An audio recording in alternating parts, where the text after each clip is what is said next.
Welcome, ladies and gentlemen, to Reaction and Review.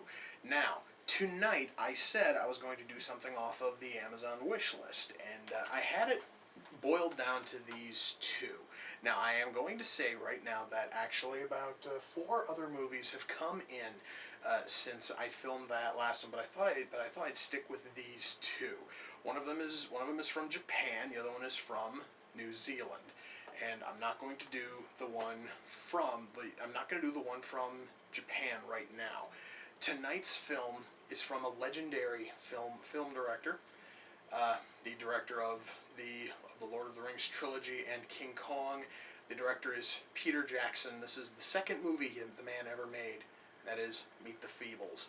I'm going to tell you guys right now, I've only seen 4 of Peter Jackson's films. I've seen Fellowship of the Ring, I've seen The Two Towers, I've seen Bad Taste, and I've seen Dead Alive. And out of the 4, the only 2 I thought that were any good were Bad Taste and Dead Alive. And this film was made between those 2. And Jackson at the time was known for doing funny, gory, like black comedies, and this film, according to most critics, is essentially The Muppets on crack. So I'm going to get to sit back and watch this. I'm going to see if it's any good. And yeah, I'm really hoping for this one to be pretty good. I'm going to set the case over here.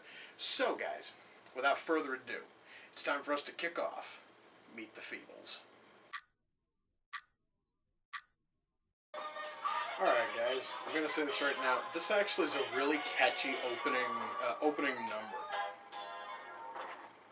And it's over already. Alright, you fat smack, move your ass. Well, so far, this movie's looking pretty good.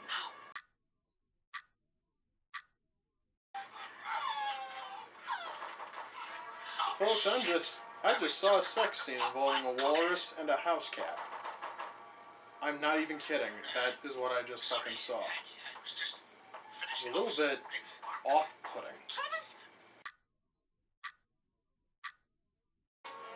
You know, guys, so far, now this right here is the second musical number in this movie.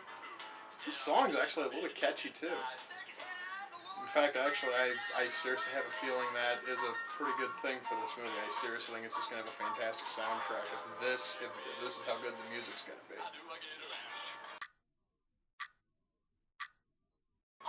Okay, I am not entirely certain if I just saw a puppet throw up or shit. Well, down there was definitely pissing. Wow. These puppets can do things Muppets never fucking dreamed of. You know, just the very thought of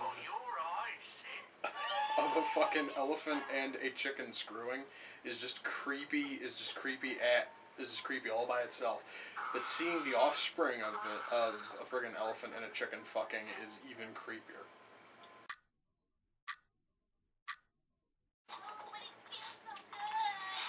A puppet orgy.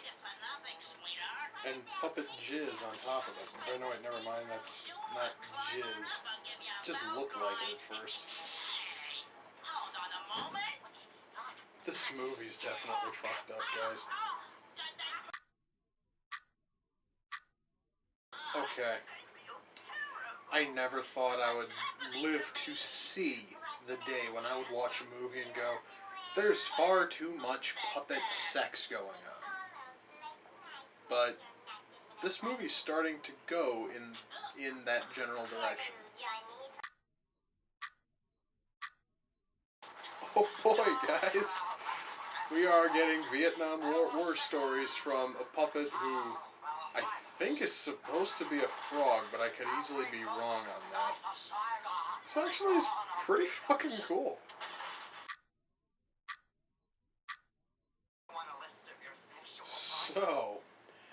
So the fucking rabbit's got AIDS, essentially. I never really thought I'd ever hear of a puppet with AIDS, but then again, Sesame Street apparently has one somewhere. So, but hey, at least these guys beat them to it by a good, what, 15 years?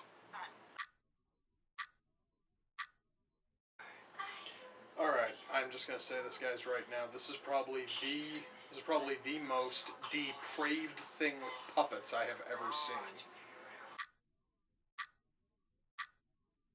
Okay.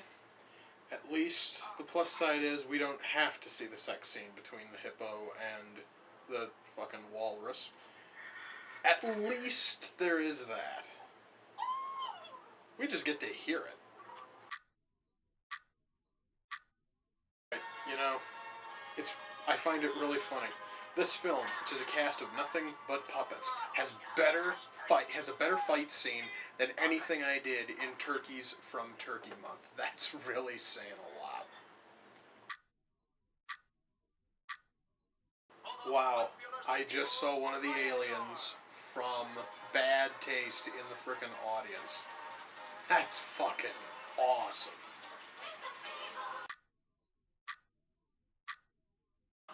Okay, I honestly am no real expert on drugs, but I've never seen heroin that was pink. Just sort of thought I'd mention that. Oh, never thought I'd live to see puppet nipples, but god damn it all. And yet the movie is still good, just... That's disgusting. Okay, you know what, guys? I think that every puppet film should actually have gunplay. That was just awesome. Wow. A song about sodomy. And there are and they're like penis heads on those columns. Well, somehow I really am not surprised. However, this song is sort of catchy. I never thought I would say that a song about sodomy is catchy, but this actually is a pretty good song.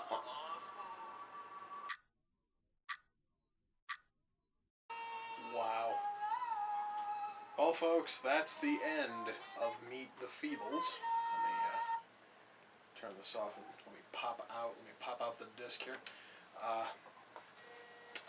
I'm going to tell you guys right now, I went into this movie with high hopes, and this met every one of my expectations. This movie is fantastic. I'm going to tell you guys right now, every single person who said that this film is essentially the Muppets on crack, oh yes. This is probably, and I stated this earlier in the video, this is probably one of the most this is the most depraved thing with puppets I have ever seen. Now, I do know that there is a porno flick out there which has puppets. I'm talking puppets with humans.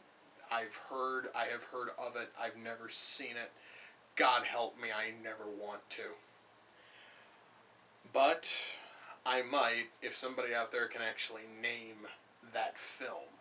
If one of you can actually request it by name, I will think about it. But anyway, going back to this film, the acting was pretty good. The writing was really solid, and the puppeteering was some of the best I've seen in a film. And I of course am going to rule out the Muppets because that's a much more professional thing, and as far as I know, this is the only time that Peter Jackson has ever worked exclusively in puppets, and the film turned out fantastically. I'm going to tell you guys right now, this movie you can easily get it. You can easily get it on DVD. There are tons and tons of different versions.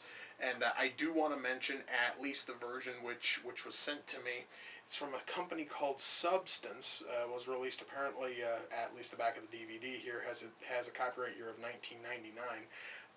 The picture quality, at least on this version, is a little bit fuzzy, and it happens to look like it was just taken off of a slightly questionable VHS copy. However, it is still watchable. It is still a very good quality movie, and I do highly recommend it if you can find a copy. I don't care who in the hell makes it. Odds are you are going to get at least a halfway decent looking movie. Now, before I go any further, I do want to mention that this movie, as well as a couple of others, were sent in by a YouTube user by the name of Hellbond. I'm going to put a link to his channel in this video's description. I would really like it if you guys would go over there and check out his stuff. I actually sat down and I watched a couple of videos of it, and what he does is actually pretty good. Now, granted, it's not exactly my sort of thing, but I do know that there are a lot of people who are really into Kamen Rider merchandise, and that's really what he looks into. So yeah, guys, by all means, go over there and check him out. Because, well, damn it, guys, he actually was willing to spend, cash to send in DVDs. The least I can do is promote his channel. And since he sent me something that was this awesome, I just cannot thank him enough. This movie is fantastic. And with that, we come to the close of this episode of Reaction and Review. I actually am going to be trying something a little bit different. I'm going to hopefully try to get another episode out in a couple of days. I am not going to tell you what I have planned, but I'm just going to say it's another movie off of the Amazon wish list. I'm not going to tell you which movie. I'm not going to tell you who sent it in, just because, well, that would sort of spoil the surprise. So, guys, until next time, take care, and I'll see you all in the near future. Peace.